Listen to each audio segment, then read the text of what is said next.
Les vraies voix Sud Radio. 3 mots dans l'actu, Félix, qui sont oligarchie, Metz et rillettes. Joe Biden livre un discours d'adieu inquiet. Il évoque une oligarchie naissante, une concentration des richesses et du pouvoir, un complexe techno-industriel au service, dit-il, de la désinformation avec l'environnement sacrifié au profit. Le PS n'a finalement pas voté la motion de censure contre le gouvernement. François Bayrou a fait des concessions sur les jours de carence, les effectifs dans l'éducation ou encore les retraites. Ce sera le grand débat des vraies voix juste après ce tour d'actu. Avant ça, on évoquera cette grand-messe de l'extrême droite tout à l'heure à Paris en hommage à Jean-Marie Le Pen.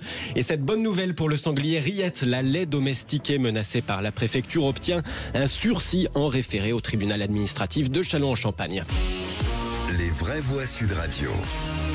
Un discours crépusculaire au crépuscule de sa présidence. Joe Biden s'apprête à laisser la Maison-Blanche à Donald Trump, son prédécesseur et successeur, activement soutenu dans sa reconquête du pouvoir par l'homme le plus riche du monde et influent patron de réseau social Elon Musk. Une situation palpable dans cette allocution de Joe Biden avec un ton alarmiste comme jamais on ne l'avait entendu au cours de sa présidence. Aujourd'hui, une oligarchie prend forme en Amérique avec une richesse, un pouvoir et une influence extrême qui menacent littéralement notre démocratie tout entière, nos droits et libertés fondamentales et la possibilité pour chacun d'avoir un accès équitable au progrès. Les Américains sont ensevelis sous une avalanche de désinformation et fausses informations. Des forces puissantes veulent utiliser leur influence sans limite pour limiter les progrès réalisés dans le combat contre la crise climatique afin de servir leurs propres intérêts pour le pouvoir et le profit. Je m'inquiète également de la montée possible d'un complexe technologique industriel qui pourrait aussi poser de réels dangers pour notre pays. Traduction signée Matteo Lamblot. Jusqu'ici, c'est plutôt Donald Trump qui se présentait comme anti-système, entre guillemets, quand bien même, on le souligne très peu, il avait remporté 2016 sur un électorat en moyenne beaucoup plus aisé que celui des démocrates. La nouveauté cette fois, c'est que pour la première fois depuis 2004, les républicains ont remporté le suffrage populaire et non plus seulement les grands électeurs comme en 2000 ou 2016. Suffrage populaire remporté par Donald Trump avec, cela dit, moins de voix que Joe Biden 4 ans plus tôt. Moins préoccupé, Joe Biden, de défendre son passé qui n'était pas sur tous les plans déshonorants. Il préfère critiquer le futur qu'il annonce déplorable de Donald Trump. François de Rugy. Oui, moi je comprends que Joe Biden fasse un peu cette alerte. Bon, après c'est un commentaire parce qu'au stade où il en est, il ne peut plus rien faire d'autre que commenter finalement la victoire de celui qui était peut-être son pire adversaire politique. Après, au-delà de ça, si on prend un peu de recul, c'est vrai que c'est un peu étonnant de voir autant de grands patrons, notamment de la tech américaine. Il donne un peu l'impression de se jeter dans les bras de Trump et du vainqueur. Alors Musk l'a fait avant les élections. Bon, voilà, il a participé à la campagne, ce qui arrive aux États-Unis. En revanche, par exemple, Mark Zuckerberg, le patron de Facebook, Meta, qui semble vraiment embrayer, alors qu'avant, il avait plutôt la réputation justement d'être proche des démocrates. C'est vrai que c'est un peu étonnant. Bon, de là à parler d'une oligarchie, seul l'avenir dira si c'est le cas ou si c'est juste un mouvement conjoncturel lié à la victoire de Donald Trump. Éric Revel.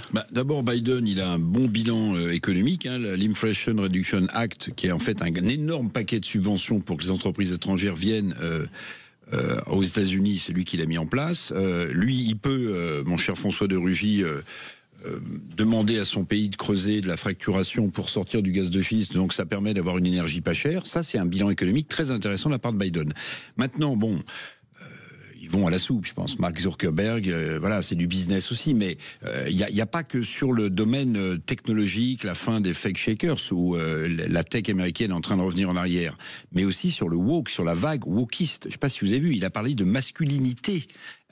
Zuckerberg, il est en train d'abolir les quotas minoritaires dans sa propre entreprise. Donc là, il y a un retour de balancier extrêmement puissant.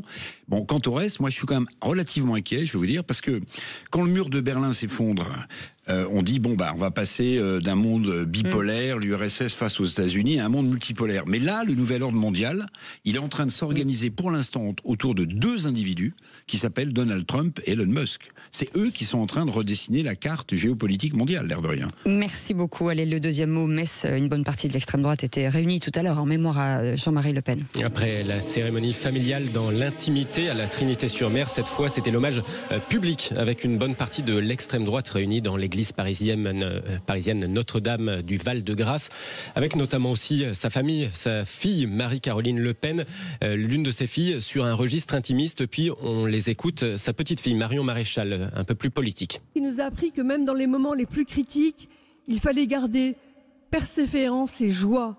Malgré les vicissitudes des jours, la vie était une formidable chance. De discours en discours, de plateau en plateau, pour faire naître dans ton sillage des millions d'hommes debout, prêts à enrayer le déclin du courage. Bataillez, et Dieu vous donnera la victoire. Soyez fiers d'être français. Grand-messe en présence de 400 personnes à l'intérieur, environ 2000 dehors.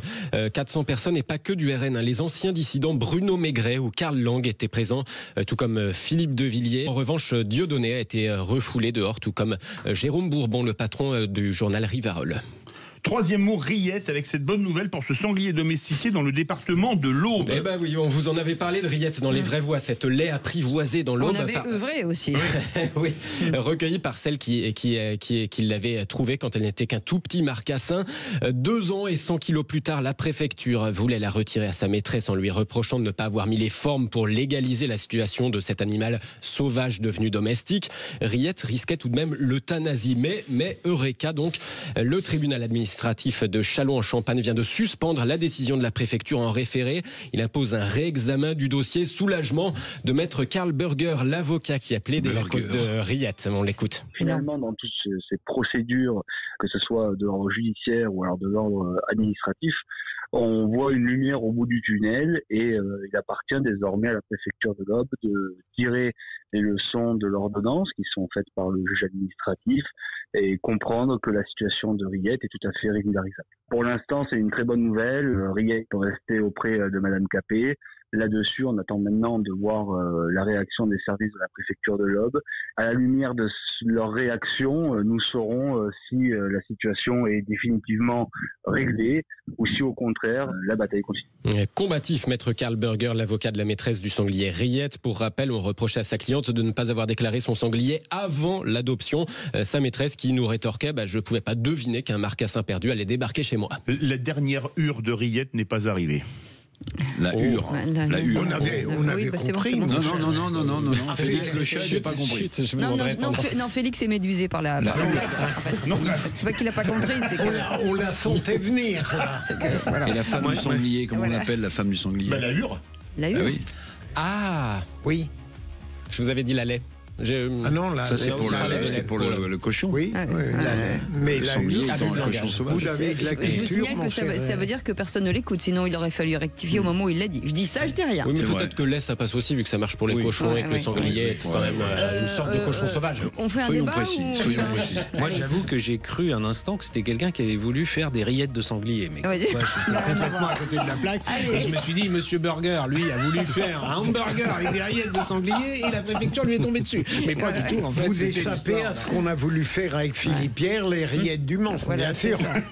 Comment on manipule l'information. On se dit quand même, là tout à l'heure on parlait du fauteuil du président du Sénat, mais qu'il y a quand même donc des gens dans les services d'une préfecture qui ont passé du temps à tout ça, au point que c'est devenu un procès, qu'il y a un avocat qui a dû être payé par quelqu'un pour tout ça, alors qu'il s'agissait juste d'un petit marcassin qui a été recueilli et que quelqu'un avait adopté, sachant que le problème principal, c'est pas du tout ça, c'est la surpopulation de sangliers en France, la démographie galopante de nos amis. Là aussi, il y a une surpopulation. Oui, Comment prénom? non, mais là surtout, il y a c'est catastrophique. là, il y a un délai qui est dépassé parce qu'on part en pub, les amis.